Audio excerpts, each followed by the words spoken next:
Arshdeep, thank you very much for being here. It's a pleasure being with you here. RMZ is one of the giants here in India, but not only in India, with activities in different parts of the world nowadays as well. For those members that are not familiar with RMZ, can you give us a little bit more context, please?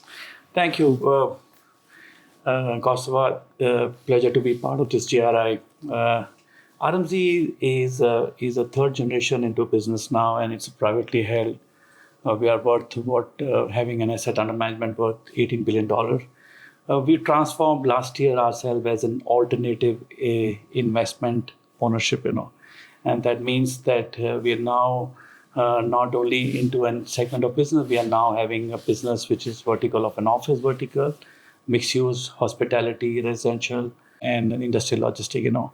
So clearly the whole objective now is that we've got two verticals, which is what really we head upon. One is the development arm of it, and second is the investment arm of it. So clearly, from our standpoint, we've transformed into calling ourselves an alternative investment ownership into the organization. And focus still remain into these 6 cities that we work on that. And we also have a global aspiration to start our development and ownership and investments in other part of the world as well, predominantly in the Europe, London, New York, and a few other cities that we've been exploring on that. So clearly, the focus remains still same, that have the ownership on the LPs that we have it, which is where we perform very significant with them, have deep relationship with the clients and the financial institutions, and make sure that we create a product which is much ahead of a market as we stand today. And I think with same ethos, our stories has got a very aggressive plan to build upon a significant large business as we go along, and continue to enjoy the ownership with the large LPs which are sovereign with us, who significantly invest with us on each asset classes that we have it. Perfect. Let's talk about India. What's your general feeling? You cover many of the main cities here in India. You have participation in different kind of asset classes.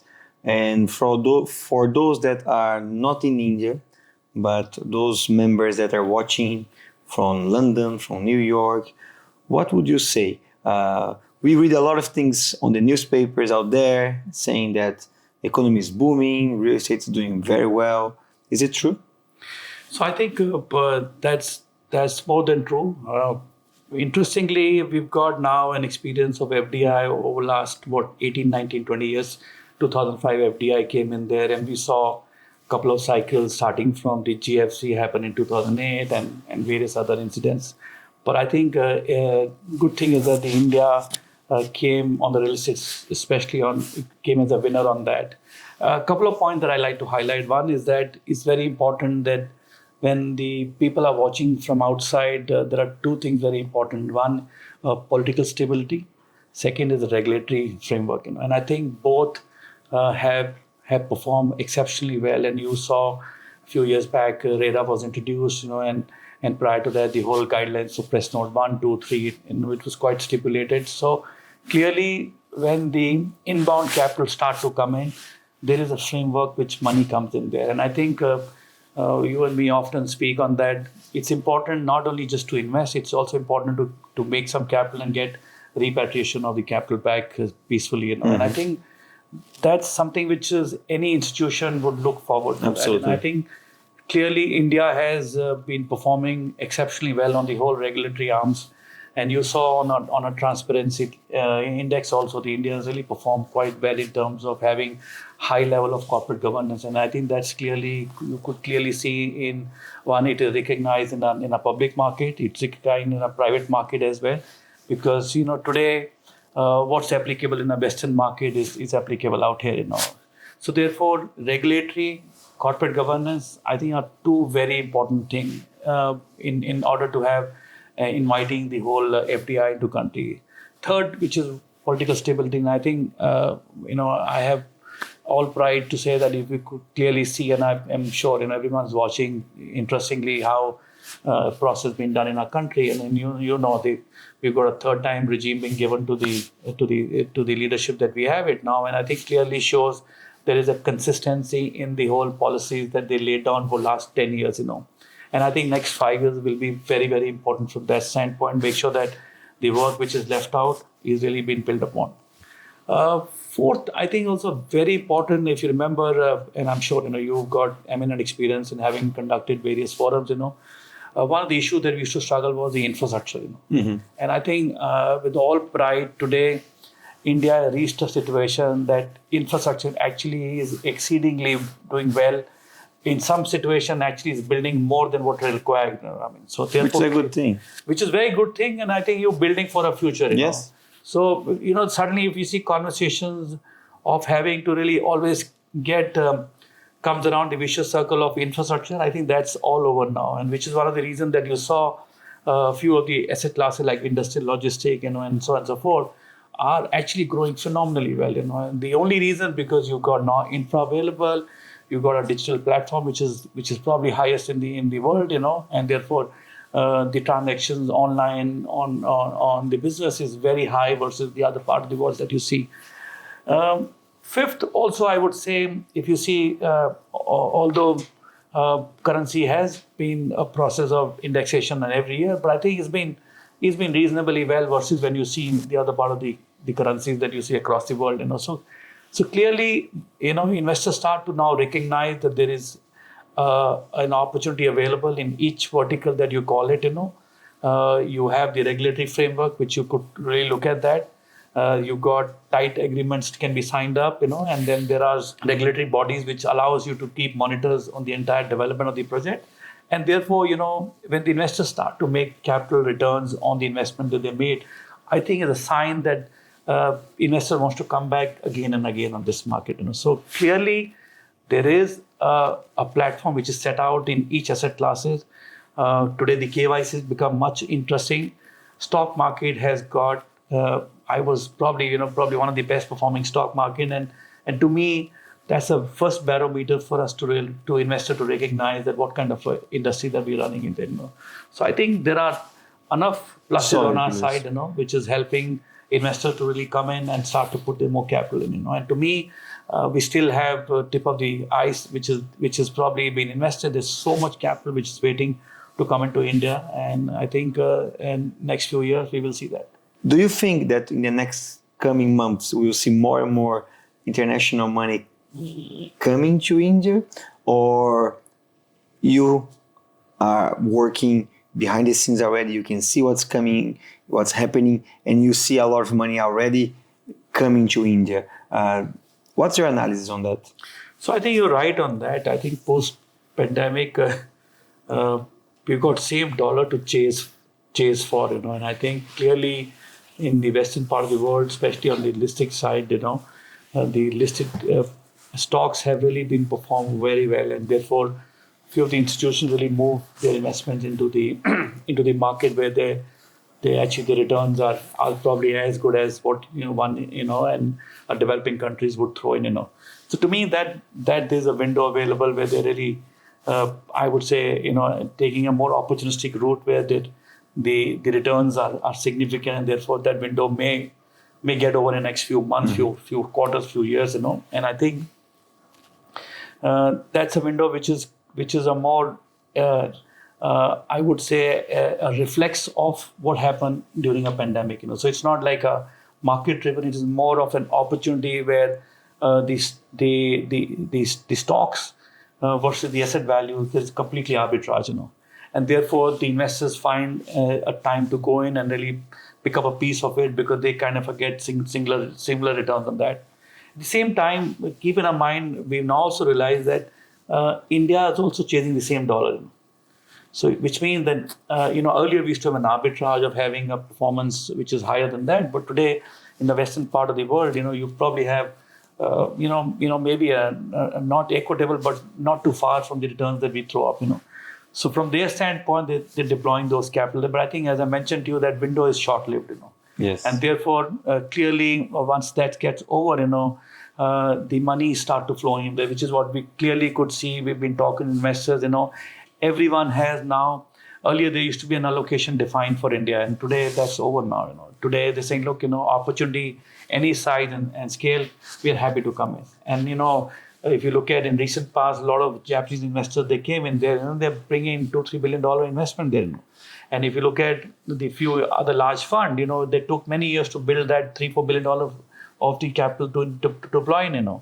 So clearly there is a belief in this story of India for next couple of years, decades on that, and therefore today you're not in a hurry to bring in your capital and take it out. You're investing in for good 5-10 years on that. So now in my assessment, I think there's a large amount of capital which is waiting to be deployed in our country. And investors become now much more vigilant and more smart because they're not just believing any story on the developing side. They want to make sure that it has a rationale to it, which is rightfully so because before pandemic, every city was built across the location, and I think that's over now. And in my mind also, we thought that probably that's not the right way to develop. But then, when you're in euphoria, you end up investing in there. So I think that euphoria is over now. And clearly, the investor that we speak, the volumes are not an issue. They are willing to commit $500 million, $1 billion on each ticket size. They really have no, I would say, inhibition to really invest in there.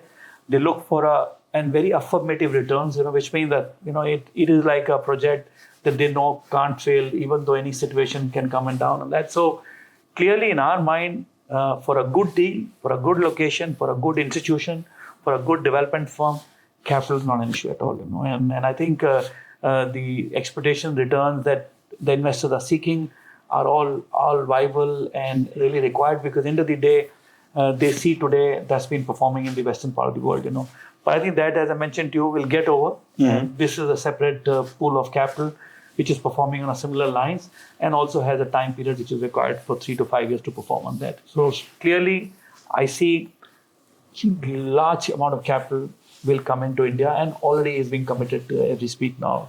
And if you look at, especially on the FII side, I mean, the fact that these listing stocks have been valued high, investors are willing to give a much higher, richer EBITDA multiple, a clearly indication that it's not only a domestic capital, but also as an FII money coming in there. So I personally feel there is a lot of capital to be deployed in our country.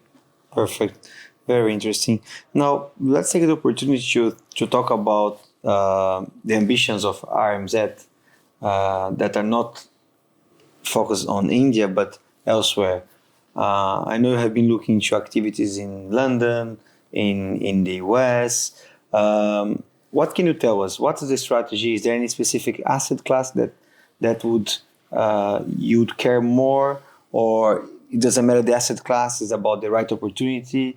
Is there any market that you prefer? So when the investor used to come into India, we used to preach them that look for a right set of partners to invest with, because any geography on a real estate that you go, there is a domain knowledge required for that city, for that micro market. And I think same principle that we're following when we're going out is that we are looking for partners to come into each overseas market, especially in London, New York, Madrid, and a few other cities, where in our mind, the local partners really would take the whole, I would say, the role play of make sure that, the approvals are in place, titles are all in there, and we then play a more of an investor role play to begin with, There's no point getting in to start a development firm there because Absolutely. I don't think so. We're not ready as yet because, there are nuisance to, you've got to prepare yourself for that. So from our standpoint, we rather play more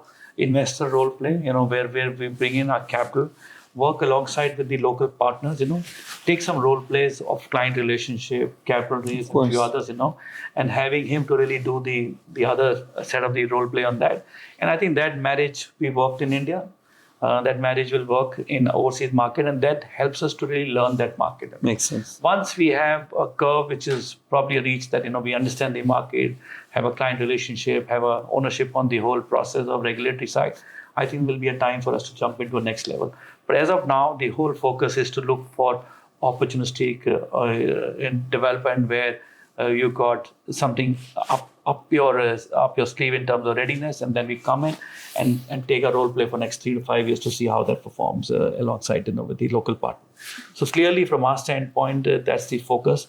Second focus, I think, is also very important, that I must mention that we're not jumping into an asset class, we're jumping into preferably a mixed-use development, where we trying to see how we can beat the cycle which goes up and down, on the real estate side. So therefore, a component of a retail, component of office, hospitality, and spread of a resi can be thrown, And I think that's the need of the hour, where we realize that something which is more mixed-use development actually is today very compelling, because you really try and see how you can insulate the market dynamics on that.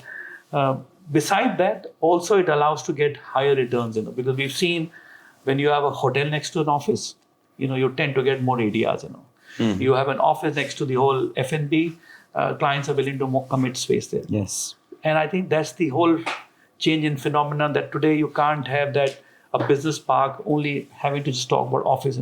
It needs to have an integration of other asset classes to be part of it. And I think we realize a few of the assets that we're working, which is mixed-use development, it actually is throwing up very high returns. And I think it's very important. It gets you some sort of allowance in terms of, if you have a resi part of it, allows you to have a cash inflow, and therefore brings down the LTV levels to much lower, and therefore kind of a de-risked position. So interestingly, from our standpoint, a partnership, very important role play. We play a more, I would say, investor role play, and have a more mixed-use development being part of the city, rather than doing a pure asset play on an asset class. Fantastic. Very interesting. Arshdeep, thank you very much for your interview. Appreciate it. Thank you. Appreciate it. Thank you.